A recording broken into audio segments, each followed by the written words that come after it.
జై శ్రీమన్నారాయణ. జై శ్రీమన్నారాయణ. జై జై శ్రీమన్నారాయణ. జై జై శ్రీమన్నారాయణ. జై వాసవి. జై వాసవి. జై జై వాసవి. జై జై వాసవి. ఓం అస్మద్గురుభ్యో నమః.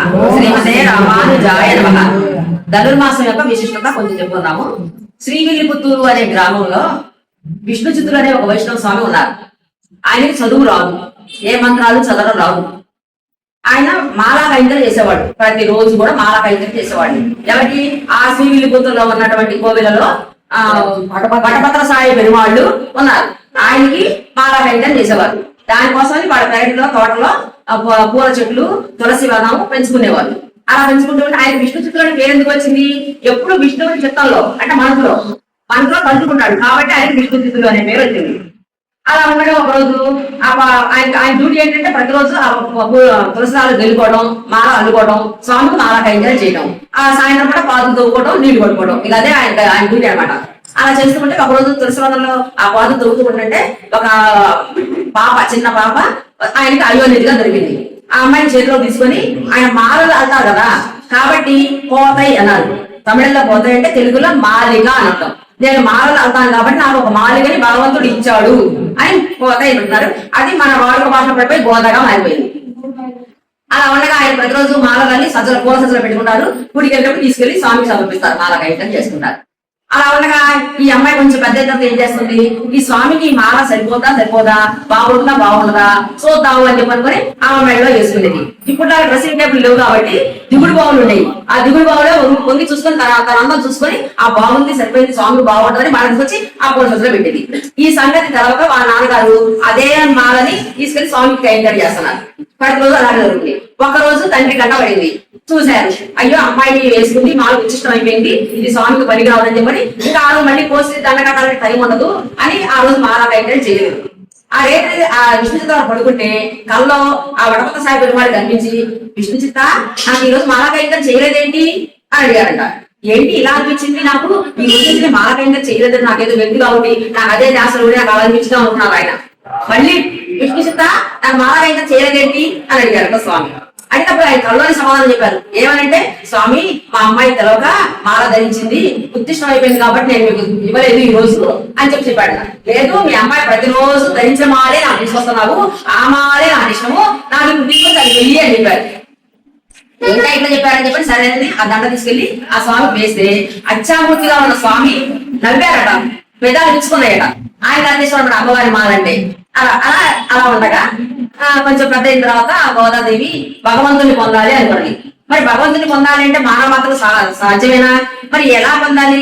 లోకడ ఎవరన్నా పూర్వకాలంలో భగవంతుని పొందిన వాళ్ళు ఉన్నారా మానవులుగా పుట్టి అని తెలుసుకుంటే, రేపల్లెవాడలో కృష్ణుడు ఉన్నప్పుడు గోపికలు భగవంతుని పొందారు. ఎలా పొందారు అంటే కాత్యాయని వ్రతం చేసి భగవంతుని పొందారు అని వాళ్ళ నాన్నగారి ద్వారా పెద్దల ద్వారా తెలుసుకున్నది మన అమ్మ గోదా.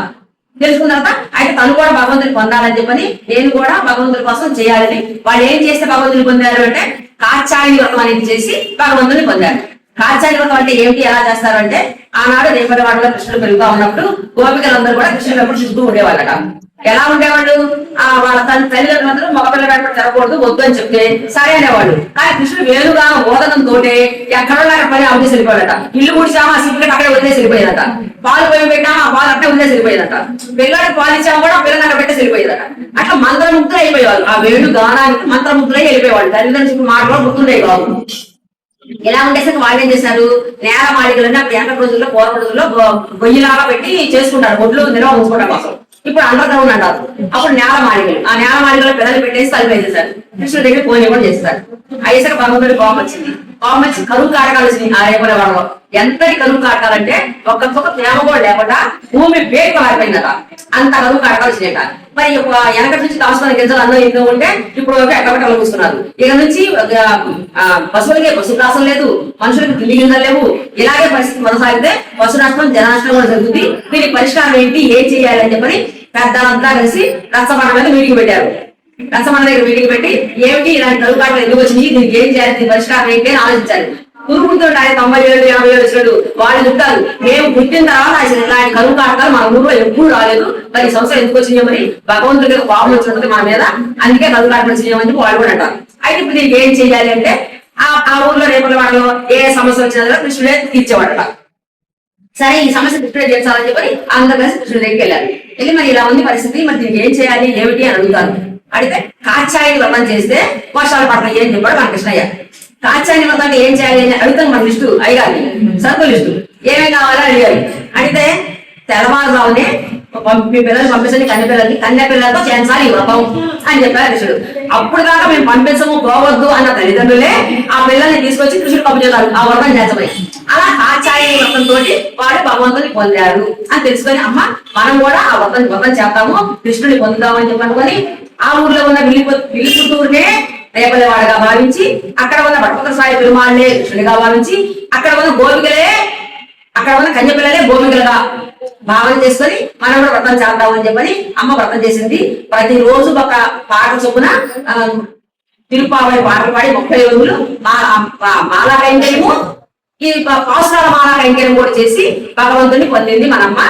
ఎప్పుడు గోదాదేవి భోగి రోజు భగవంతుడి రోజు అయిపోయింది. గోదాదేవి భోగాలు పొందిన రోజుకే భోగి అయిపోయింది. సరే మొదటి రోజు పాసులు ఇక అమ్మ వ్రతం మొదలుపెట్టింది. మొదలుపెట్టి అందరినీ కూడా ఆ వ్రతానికి రండి అందరూ రెడీ అనిపించింది. మొదటి పాసులు ఈ వ్రతానికి అర్హులు ఎవరు అంటే ఎవరైనా అర్హులే. భగవంతుని పొందాలి బాగుపడాలి అని కోరిక ఉన్న ప్రతి ఒక్కళ్ళు కూడా ఈ వ్రతానికి అర్హులే. ఓన్లీ చక్రాంతరాయంలో చేయాలి అవ్వకూడదు చేయకూడదు అని లేదు. భగవంతుని పొందాలని కోరిక ఎవరికి ఉంటుందో, బాగుపడాలని కోరిక ఎవరికి ఉంటుందో అందరూ అర్హులే అని చెప్పింది.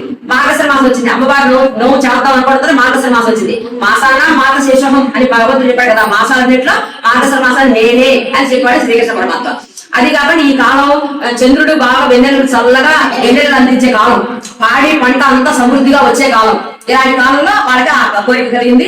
అందరూ రండి అని మొదటి పాసలో పిలిచింది. ప్రతి ఒక్కళ్ళు అర్హులే. ఒక కోరిక చాలు, భగవంతుని పొందాలి అనే కోరిక ఉంటే చాలు ఎవరైనా ఈ వ్రతం చేయవచ్చు అని మొదటి పాసలో మనం చెప్పింది.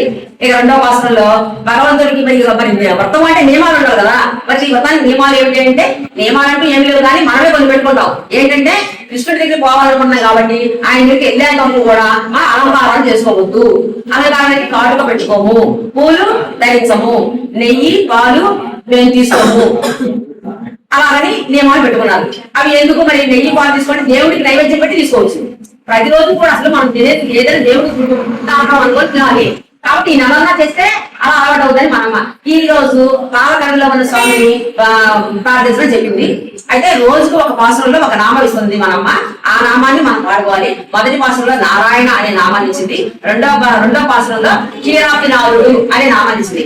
ఈ క్షీరాబ్దినాథుడు నారాయణ అనే ఈ రెండు నామాలు కూడా రేపు మూడో పాసురంలో మనం చెప్పుకునేంత వరకు మీరు ఇంటి దగ్గర వెళ్ళిన తర్వాత కూడా ఏ పని చేస్తున్నా, వంట చేస్తున్నా, తిరుగుతున్నా, వాకింగ్ చేస్తున్నా మనసులో మననే చేసుకోండి. ఏమిటి క్షీరాబ్దినాథుడు నారాయణ. ఈ రెండు నామాలు కూడా రేపు మళ్ళీ నామం ఇచ్చేంత వరకు ఈ రెండు నామాలు మనసులో మనం అవుతుండాలి. మనం కూర్చున్నా, నుంచున్నా, వాకింగ్ చేస్తున్నా, వంట చేస్తున్నా ఈ రెండు నామాలు స్మరించుకోండి. జై శ్రీరామ్.